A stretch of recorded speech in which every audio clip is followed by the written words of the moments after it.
Seiichi is a second-year high school student that found himself in another world.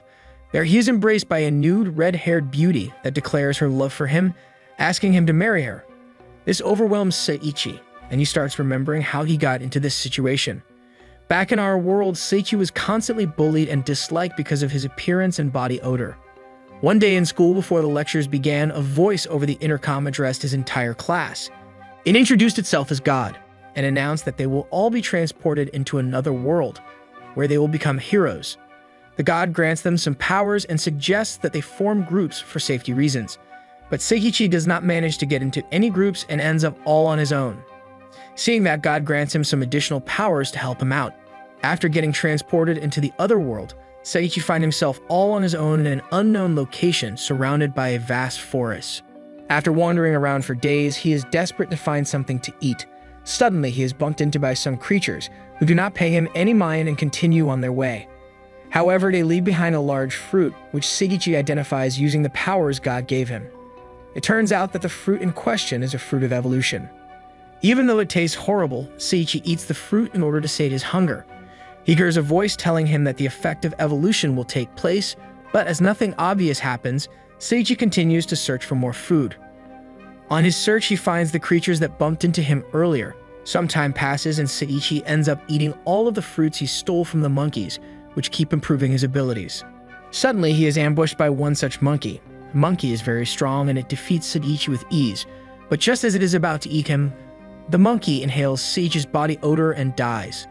Thanks to the extra powers that God gave him, Seiichi is able to harvest all of the possible resources and gain all of the abilities that the monkey possessed.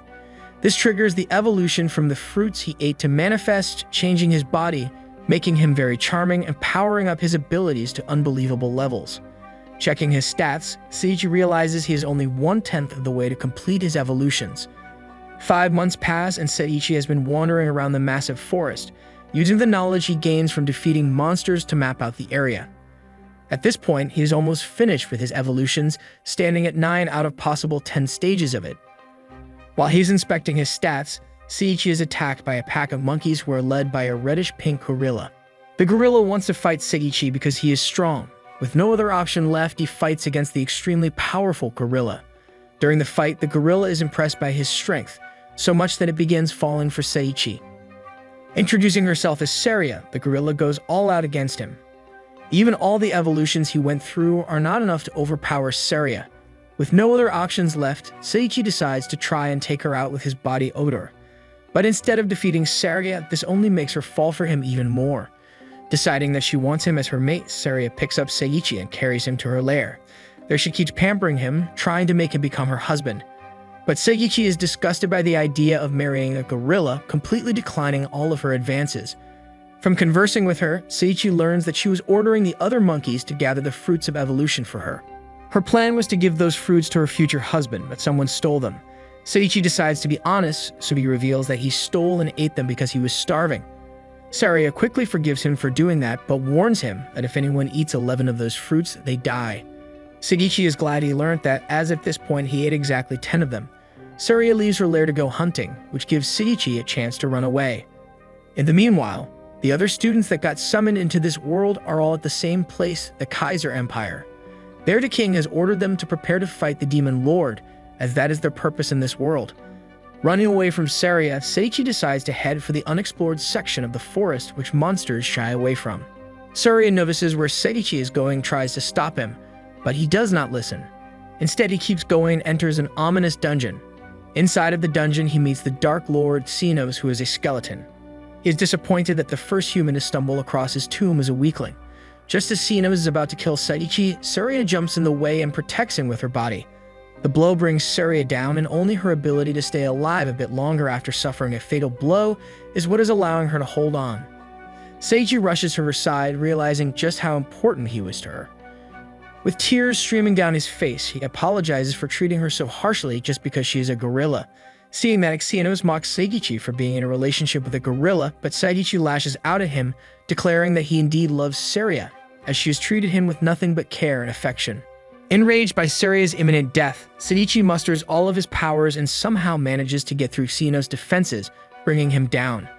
Before disappearing, Xenos is embraced by the spirit of a girl in a maid uniform, and he thanks Seiichi for showing him true love. Returning to Saria's side, Seiichi kisses her just as she's about to disappear, but instead of disappearing, the glowing light that engulfs her evolves her into her final evolution. It is then that she takes on the appearance of the beautiful, red-haired human girl from the beginning. Thanks to Seiichi's abilities, he's able to acquire all of the powers that Xenos had, as well as learn of his past. It turns out Xenos was a noble who got betrayed by his emperor about 1500 years ago. Seiichi and Saria are glad that they managed to put his spirit to rest at last. Suddenly, the final evolution is triggered in Seiichi as well, and his stats become even higher. Seiichi decides to leave the forest and explore the world, and Saria is happy to accompany him on his journey. Suddenly, a small sheep-like creature in a suit appears before them, introducing itself as Mr. Sheep. He congratulates them on clearing the dungeon and gives them a few rewards. Before leaving, he teleports them out of the forest so they can go on their next adventure. Seiichi decides to head for the nearest town and join the Adventurers Guild together with Saria, as that will help them get a proof of identification, which he will need if he is to find his former classmates. On their way towards the town, Seiichi defeats a strong slime. This triggers the gear they got from Mr. Sheep to level up together with them, changing appearance. Mr. Sheep explains through a message that the gear they got from him will keep growing with them. At the entrance to the town, they get stopped by the guard, Claude, who is shocked that they do not have a proof of identification already. But after checking if they are good or evil with the help of a magic tool, he is happy to let them into the town. However, he tries to discourage them from going to the Adventurers Guild, telling them that they should not make any hasty decisions. Once Seiichi and Saria find the Adventurers Guild, Seiichi realizes what Claude meant. It turns out that the Adventurers Guild is full of perverts with different kinds of kinks. Just as the two of them are about to leave, the guild master of the Adventurers Guild, Gussel, appears before them.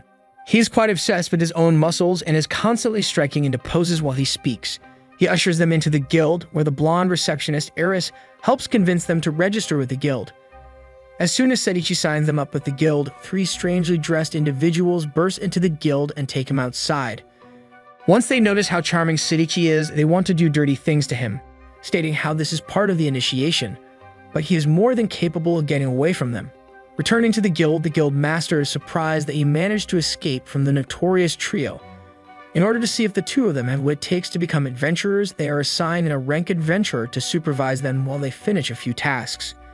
The adventurer in question is a lady with short white hair named Altria. Altria is unhappy about that arrangement, but ultimately Gussel manages to convince her to go along with it. One of the tasks is to help around the orphanage, so Saria takes that one on by herself, while Altria and Seiichi head on to the next one on their own. Seiichi's task is to demolish a run-down building, but as soon as he gets in the ruin, it collapses on top of him. Altria panics and tries to dig open a path towards where Seiichi was.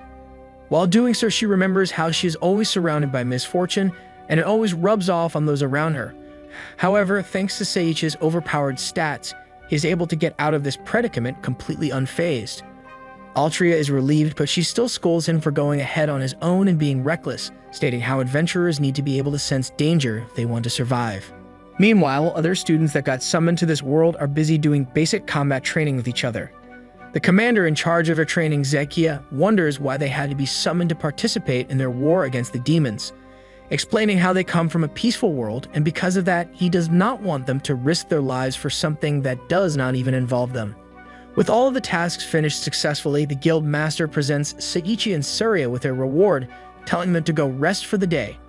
Realizing that they do not have a place to stay, Altria invites them to stay at the same inn she is staying at, which they happily accept. The next day, Seiichi and Saria have to gather medicinal herbs to pass their next task. While Saria can easily find the herbs in question, Seiichi struggles as he is only able to find rare ingredients and not any of the common healing herbs. While doing his best to locate some, he happens upon three demons being up to no good in the nearby woods. They summon a troll to take out Seiichi, but after he successfully stops the troll's massive club with one hand and proceeds to shatter it, they decide it is better to leave him be, and they run away. Returning back to Altria without the medicinal herbs, but with even more rare ones, she decides to let him pass the task by handing him some of the herbs she collected in the meanwhile. The three demons return to their superior Leah, who is one of the captains of the Demon Lord's army. They explain that they set up teleportation traps all over the area where they were, which will bring any unsuspecting humans straight to the Black Dragon God's dungeon. While she likes what they did, she decides to punish them anyway because they acted without her orders. With only one test left, Altria brings Sedici and Saria to the field where they will have to battle against some slimes. But as they are about to fight, Altria realizes that the area is trapped with teleportation magic. Before they can find a way out of the magical minefield, Altria steps on one of the traps. The three of them suddenly find themselves deep inside the Black Dragon God's dungeon, and the Dragon God immediately senses their presence. Hey, thank you for staying all the way till the end. If you enjoyed the video, give it a like. It takes only a second, but it means everything to us. Have a great day and see you in the next video.